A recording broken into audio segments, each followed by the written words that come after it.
Pessoal viajando uma série de palestras em Curitiba, não dá para não deixar de comentar como vai indo o embate entre executivo e legislativo diante da mais recente derrota do governo na Câmara dos Deputados. Os detalhes vocês acompanham evidentemente por toda parte pela internet. Queria lembrar rapidamente do que se trata.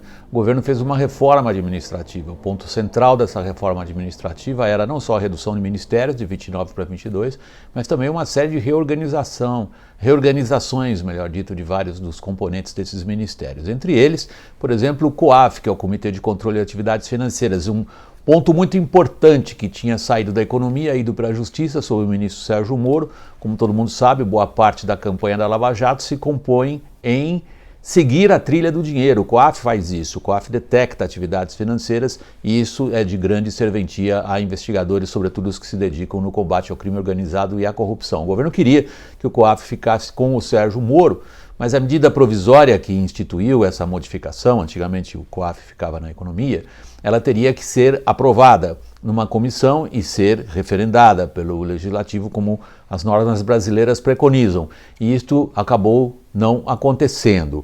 A situação ainda não é irreversível. Os deputados derrotaram o governo inicialmente nos primeiros trâmites dessa medida provisória dentro da Câmara dos Deputados e impuseram outras derrotas junto.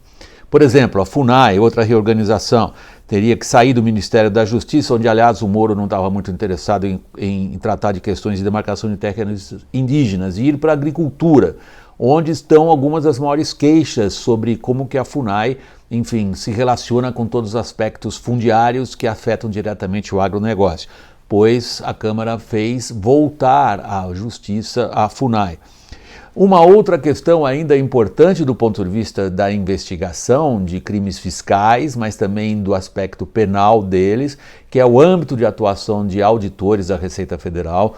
O governo gostaria de deixá-los com muito mais liberdade, a Câmara fez voltar atrás, ou seja, auditores fiscais não podem investigar assuntos penais, como lavagem de dinheiro, por exemplo. Eles têm que se restringir a questões tributárias. E por último, o governo tinha acertado com algumas das lideranças, há poucas, digamos, de muita projeção, mas com as que existem, o governo tinha acertado a diminuição dos ministérios, menos a, digamos, restauração de duas casas, que seriam de alguma forma administradas por partidos, o PP e o MDB. Esses dois ministérios seriam trocados, digamos assim, pelo apoio aos outros aspectos da medida provisória, a tal medida provisória da reforma administrativa. Ponto. Agora vamos falar das consequências políticas. O que aconteceu é que o governo perdeu em toda a linha. Ele colocou mais dois ministérios à disposição, ou seja, cargos para serem distribuídos, e não conseguiu o apoio para o que ele queria, que o COAF ficasse com o Moro, que a FUNAI não saísse do Ministério da Agricultura e que os auditores fiscais pudessem trabalhar também nas questões de lavagem de dinheiro. Qual é o significado político disso? É muito claro. O Legislativo está dando mais uma vez um recado brutal ao governo de Jair Bolsonaro, dizendo o seguinte: se você, executivo, se você, presidente da República, não consegue organizar uma base eficaz de apoio e de articulação política dentro da Câmara dos Deputados, você será derrotado uma atrás da outra. Lembrem-se lá atrás da aprovação do orçamento impositivo. Eu não estou entrando no mérito das questões, porque eu acho que nem dá tempo para isso num vídeo desta duração. O que eu quero é chamar a atenção de vocês para o que vem agora. Olhem só, como é que o Bolsonaro pode reagir frente às derrotas que ele vem sofrendo numa clara incapacidade de articulação? Primeiro, parece que ele não está mesmo muito interessado em se articular dentro do parlamento. Há uma percepção por parte do Bolsonaro que o parlamento é integrado por políticos que pertencem a uma outra era e que a forma deles de se comportar jamais será uma forma de acordo com o que o Jair Bolsonaro gostaria. Ele tentou não negociar com partidos, não negociar individualmente com bancadas, preferindo falar com frentes parlamentares. Evidentemente não está dando certo. Há uma dificuldade grande por parte do próprio governo de organizar aqueles que são a base do governo, e isso se reflete no trabalho parlamentar. Mas voltando à percepção do Bolsonaro, a percepção é que não adianta mesmo. Então como? Aí é que eu queria chamar a atenção nesse vídeo. Como é que Bolsonaro vai se relacionar com o Legislativo daqui para frente? Ou está tentando se relacionar com o Legislativo? Dentro da percepção dele de que não adianta fechar acordos. Provavelmente é esta a principal consequência do que aconteceu nesta quinta-feira em Brasília, na percepção do Bolsonaro. Não adianta negociar acordos. Então vai negociar como? Não vai negociar? Não interessa ter uma base parlamentar? Como é que se faz daqui para frente?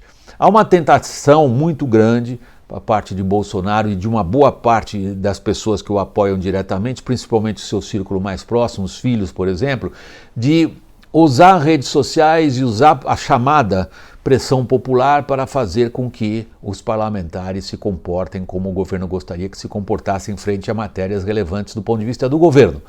Aí é uma novidade política, pessoal, que não é boa para o Bolsonaro. Uma parte dos deputados que, digamos, deram essa pernada no governo dentro da Câmara dos Deputados hoje, saiu de lá dizendo o seguinte, que eles não se intimidam com pressões exercidas sobre o comportamento eleitoral deles dentro da Câmara dos Deputados por redes sociais. Em outras palavras, eles estão contestando diretamente aquele mecanismo através do qual o Bolsonaro, em parte, conseguiu uma vitória eleitoral e através do qual, em parte, ele tenta conseguir o clima político necessário para a aprovação de projetos importantes. É muito, digamos, significativa essa data no sentido de que ela obrigará Bolsonaro a ter uma decisão. Ele vem para o jogo do Legislativo, organiza uma base um pouco mais eficaz, compõe, digamos, as suas estruturas de apoio, negocia e faz compromissos e tenta avançar o que lhe interessa, ou ele prefere agir de fora para dentro no Legislativo, principalmente com essas armas políticas que ele acha que são eficazes, sobretudo a capacidade de mobilização através de redes digitais. A gente vai passar por um período político, quer dizer, né? A gente está num período político de turbulências e eu tenho dito isso aqui a vocês e reitero. Acho que essas turbulências estão muito longe de se acalmarem, ao contrário. A derrota, mais uma vez, é bastante significativa do governo num processo político. Não estou falando ainda das consequências práticas, ok? O que eu estou falando é do significado político, não estou entrando no mérito prático do que aconteceu hoje. Estou dizendo é do significado político. O significado político é importante. Jair Bolsonaro está perdendo na guerra com o Legislativo. Pessoal, muito obrigado. Até o próximo vídeo.